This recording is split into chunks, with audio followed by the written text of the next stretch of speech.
Nagulantang ang publiko sa biglang isinugod sa ospital si Justice Secretary Boying Rimulya matapos munong magtampo ng seryosong kondisyon. Ayon sa mga ulat, nasa kritikal na kalagayan si Rimulya at kasalukuyang binabantayan ng mga doktor. Ang insidente ay nangyari kasabay ng umuugong na isyu kaugnay sa umunay pagkakasangkot niya sa ilang kontrobersyal na usapin. Lumabas din ang impormasyon na may mga inamin si Rimulya sa mga otoridad bago siya na ospital. Ang mga sinasabing revelasyon ay nagdulot ng malaking ingay sa mga mamamayan at nagpapatibay sa mga negasyon ng irregularidad na matagal nang ibinabato sa kanya.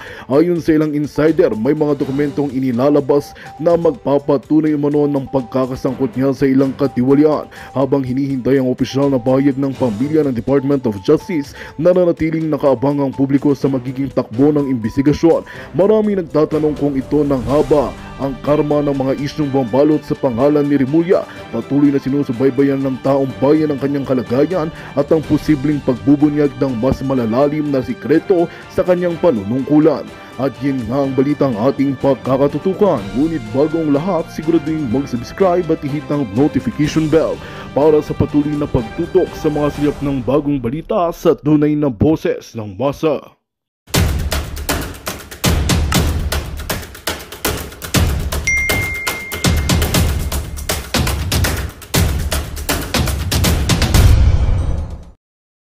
Karapatan, katarungan at kinabukasan.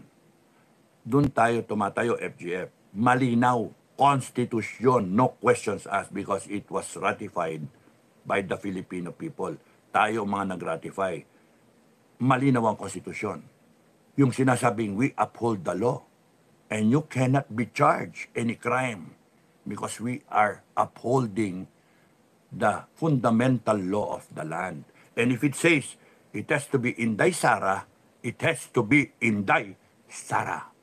Whether you like it or not, Inday Sara, you are the incoming president.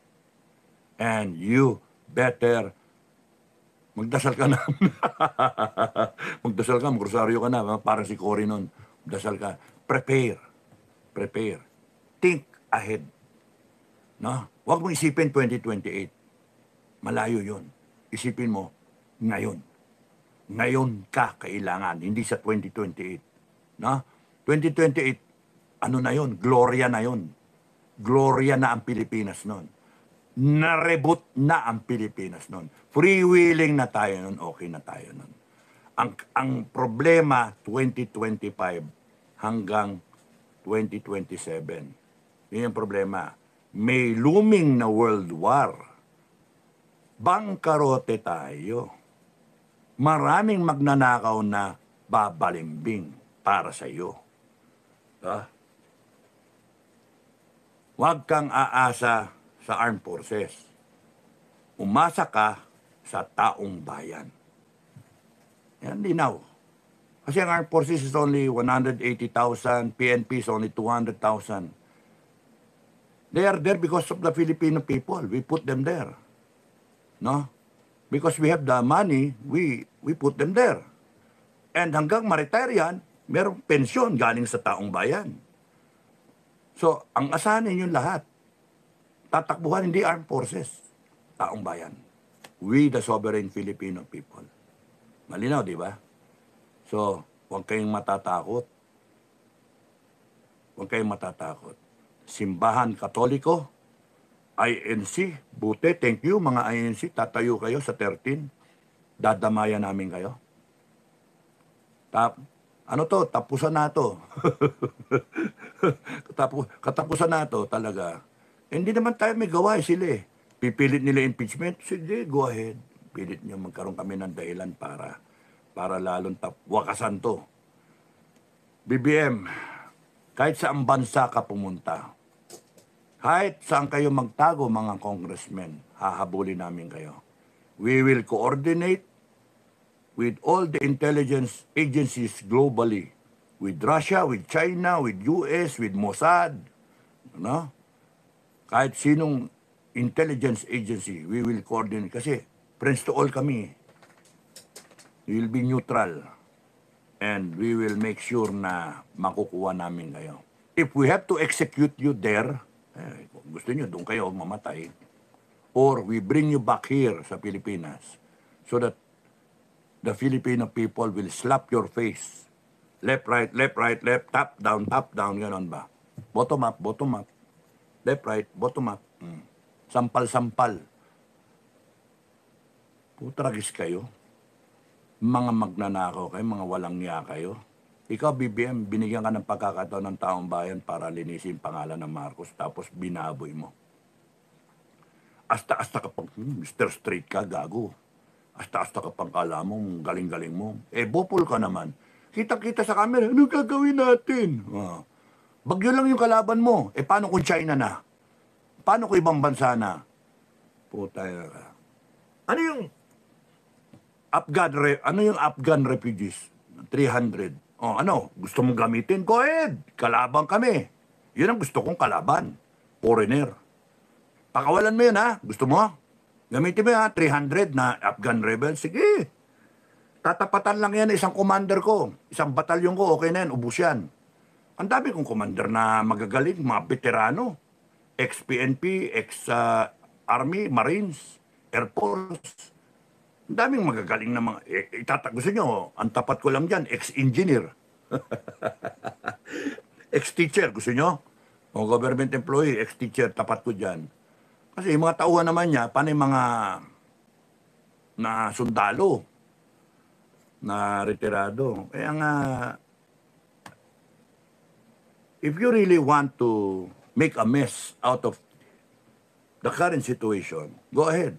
Meron pa kayong mga pinapasok na ano yan, mga nuclear material, 100 na kilos. Ha? Anong balak ninyo? Ha? Ba't kayo nagpapasok ng ganun? Anong balak ninyo? Papasok kayo ng ganun. Ha? Bakit nga? Yan eh. Uy, FGF po. FGF, diba? Parang ano Noel, okay na, no? Okay. FGF. No, magalaw maano yung buko eh. Mali yata yung tahi, Yan.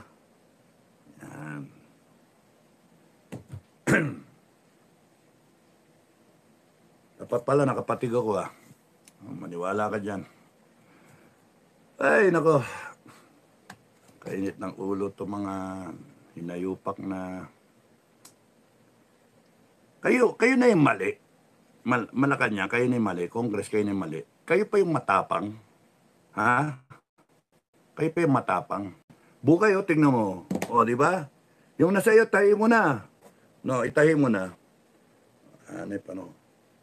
Galing tayo doon sa South, hindi natin napamigay yung... hindi natin nabigay yung mga commander doon, Noel, pwede ba maganda ng ganito? Mga kano ba isa nito? Message mo nga ako, magkano isang ganito? No. Isang ganito, magkano? Handa mo ako 100.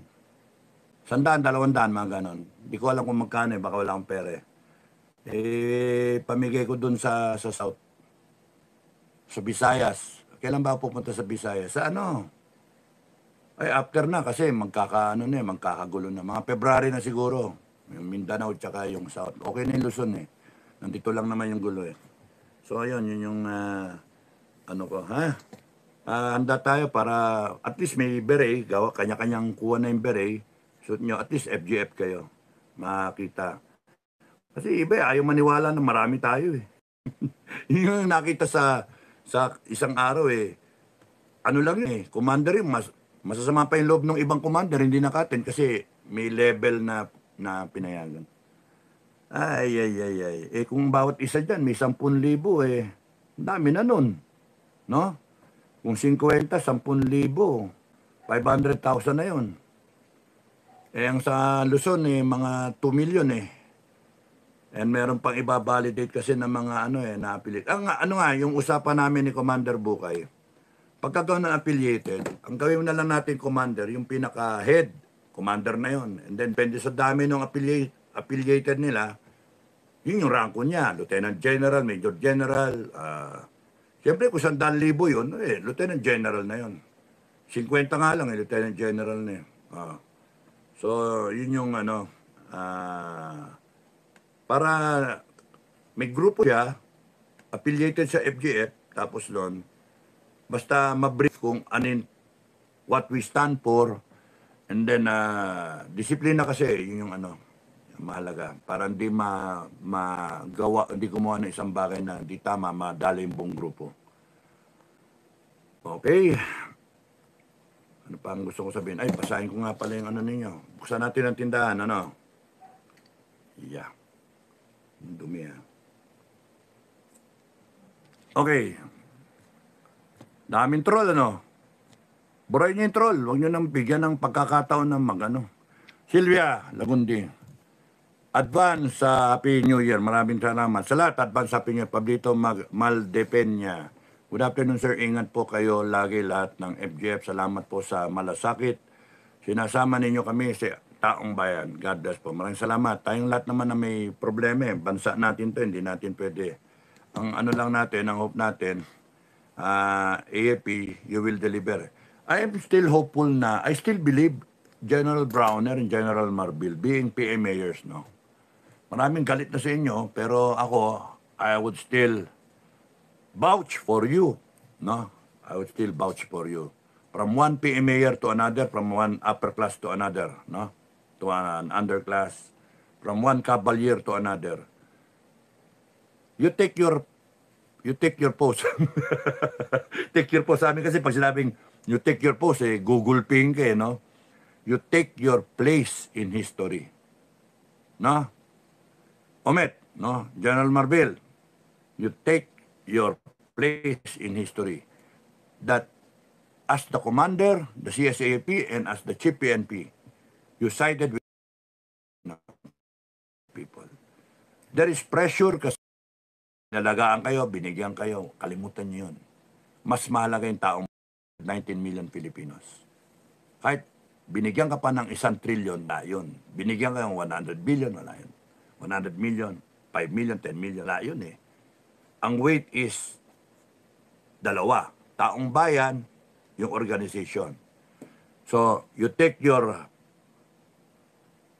position in history as the two commanders who stood up with the Filipino people. Ganon. You bring the unit. Buo. Ala Reyes and si Pampilo Lacson. Sir Ping, magandang gabi. Hapon. Pero kung hindi, you will be relieved by the next in command. Yan na ang sasabihin ko, in-advance ko na sinasabihan, sinasabi para alam nyo yung mangyayari. You will be relieved by the next in command.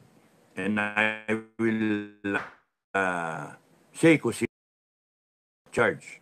Siyempre, magtatanong-tanong ako kung sino yung mabango, kung sino yung karapat-dapat. Walang palakasan kung sino yung feel ng tao. And then, kung ayaw pa rin, magsama na kayo dalawa, di ba? May kasama ka, may kabady ka na. The next in command. The next commander. Kung wala talaga, maubos kayo mga commander. Ang susunod, mga colonel.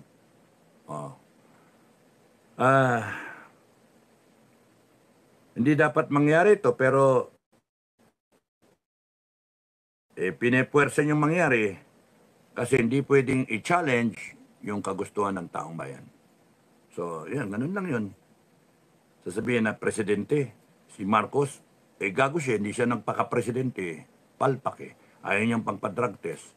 Ngayon, yung first order, second order first order is you take a side, And then yung second order, you relieve each other. Somebody will take charge, Hanggang sa maubos kayo. Magpari lang kayo kung gusto niyo. Wala kayong pakialam dyan sa loob ninyo. Until somebody will call me up and then say na, sir, we are for the Filipino people and I will announce it. Not the armed forces and the PNP is for the Filipino. Or, padala nyo si spokesperson nyo, si Colonel Padilla. Uy, Padilla, love you. Colonel daming I love you, no? Colonel Padilla o kaya doon sa PNP si General na yun, di ba? Si Jean Pardo, no? General na. So, padala nyo and then sila yung magsalita-salita with the Filipino people. Kung ano yung message ng AFP. Ganun lang. Kaya magalala, we will give them protection. Or kayo mismo, commanders. Pero maganda, diyan kayo sa ano ninyo eh. Pwede rin, kasi si Lacson tsaka si Reyes tumayo with the people. O di kayong dalawa, tumayo kayo. Punta kayo sa taong bayan, malinis. Walang patayan, di ba? Ngayon, kunyaring kampi-kampi kayo for BBM kasi, ewan ko, whatever reason ang nakita ninyo, mabay si BBM, binusog kayo ni BBM, inappoint kayo ni BBM, hindi makuha sa ganun. Hindi ganun ang loyalty, mga pare ko. Hindi ganun ang loyalty. Dapat lang i-relieve kayo pagka ganun kasi you have a wrong sense of understanding. No? A wrong notion of loyalty. Loyalty is with the Filipino people, not to anyone na isang tao. Loyalty is with the Filipino people. Imagine, bigyan lang kayo ngayon, isang taon, bigyan ka, 2 taon, pakainin ka. Mantalang nakalimutan yung ginawa sa inyo ng taong bayan mula nung kadete kayo hanggang sa mabot kayo ng Santa Macal na Estrella. Kaya nga, you have a wrong notion of loyalty. Dapat lang palitan kayo pagka ganon. Next in line will take charge sa maubos. Pagka naubos yung opisyal, pati junior officer, palpak. May mga junior officer. Kaya nga sure ako na meron kakapi sa taong bayan. You better wear white, ha? Sure ako kasi may manang salita ng junior officer na pro people sila. Kino-question na nila yung itaas. Basta magsusot kayo ng puting ribbon, ha? Puting ribbon, yun ay suit nyo. Kaya okay na. Mainit. Na ano ko lang, pinuporma ko lang yung buko para hindi tatayo, hindi mahulog. Ay. Sana ako. Ano pa?